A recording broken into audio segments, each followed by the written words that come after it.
You're tuned in for the Power and Energy news channel ESI Africa. For this episode, I am speaking with Alan Winde, who is the Premier of the Western Cape in South Africa. Welcome to the studio, Alan. Thank you very much. It's really good to be with you. I see there's so much happening in the Western Cape, so much to talk about, but we don't really have a lot of time. So in brief, what do you think is the best thing that the Western Cape is doing in terms of power and energy? Well, I mean, I've been in government, in executive office in government for 13 years now, 10 years as a minister and 3 years as a premier. So 13 years ago, we were already having load shedding and energy shortages in South Africa. The first thing I did was I asked for legal opinion whether a province could become an energy supplier. And that we weren't able to within our constitution.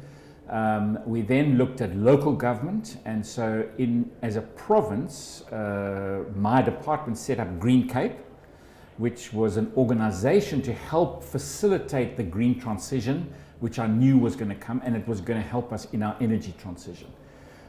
So we really have been focusing on that for a while. We've also been focusing on what we called earlier, in the earlier days, an energy game changer. Part of that was small embedded generation. We were operating within the law, so there are probably 3,000 independent power producers in the city of Cape Town under 1 megawatt already. And so that's the kind of foundation. Already Cape Town can mitigate a load shedding level. And now we've enabled our municipalities through Green Cape and the Department of Environmental Affairs, and in partnership with Economic Development, because it's about economics. And so our municipalities we've been enabling them over the last few years to have buy-in tariffs for small embedded generation. And of course now with the latest announcement with 100 megawatts, that's a really huge opportunity. That is huge. And that's what we've got to drive now. How do we get that right? And what is the strategy? Are you addressing it through IPPs coming into the market? Is it going to be wind, solar, a little bit of hydro perhaps?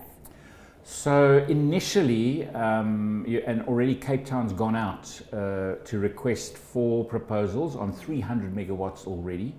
I've just come out of a meeting now with Eskom, because we are talking about how do we enable it, at the same time utilize the grid for wheeling, because it might make sense to cluster our municipalities with the power that they can bring on. So maybe you can bring on 200 or 300 megawatts in the garden route in one municipality, but it's part of contracts from other municipalities and you wheel the power. Or Saldanha is another sort of hub area, and then of course the city and the city region, which is Cape Town, Stellenbosch and Drakensberg. It makes sense to bring those municipalities together on the grid system and where the capacity sits within the grid system, because that's also quite critical. You can't overload the grid system. Exactly. And the grid is not exactly young anymore. No. So we need to take that into consideration. And it seems that the Western Cape is a very progressive province in terms of looking to the future and changing the power and energy market to accommodate for anything that could come online. So let's talk a little bit about the green economy, the circular economy as well, and the transition that the Western Cape is taking there. So it's something that I'm personally passionate about. When I was the Minister for the Economy, I mean, that was when we really started to do it ourselves as government. So even our energy usage as a government, we've got better energy usage per employee and per square meter than most private sector businesses in the province now. As I said earlier, we are set up Green Cape. We've got within our own department, we've got green technology systems that we're putting in place. We see it through a green lens in agriculture, the Department of Agriculture. It has been something that as a government we've been embracing for quite a few years now. It's helped with the energy transition. It was really key around the water usage as well, because I mean our water availability was really tested a few years ago with day zero and almost running out. And of course those all fit within the ecosystem and the future economy. So you'll also see we've developed, along with the city of Cape Town, a special economic zone in Atlantis. That's actually to attract green businesses that are going to be helping us with our carbon footprint and actually producing not only for Cape Town and the Western Cape in South Africa, but the Africa strategy that we base from here. How do we attract businesses that are green businesses with an Africa strategy? We want them to utilize our tax rebates or the dispensations that we create, but it's also about how does that enable you to produce product for Africa.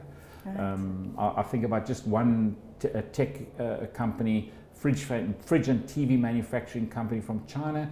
How do they get their carbon footprint really way down, and then how does that play a role into markets into Africa? And that's why we are positioning it as the sort of green hub of Africa. All right, fantastic. And Alan, just one last question. And you've spoken about looking at Africa in general. What is your message to other provinces or other counties within Africa? Well, I mean, we can only do it together. My job initially was the economy, and when I took over in 2009, the world was in a recession. Our core markets were Europe, and it didn't make sense to me, and I said we need to diversify. I'm very happy that we export our agricultural products to Africa now more than to Europe. We've spent a lot of time on air access and more direct flights out of this province into other parts of Africa. And yeah, it's really, Africa is where we're based, and I think the role that we play, we always talk to our businesses, what's your Africa strategy? How do we work as Africa? We need to base ourselves in that position. I always want sub-Saharan Africa to say, how do we look amongst each other rather than looking to other hemispheres? We need to work together to actually build our future economies. And of course, you know, this is the place to be. The world is looking at us differently, and so we need to make sure we create the ecosystem that attracts those investors, those visitors. Yeah. It's the place to work from.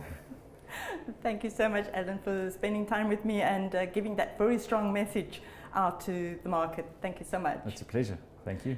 And thank you for watching. For more news from ESI Africa, please like, share and subscribe. Thank you for watching.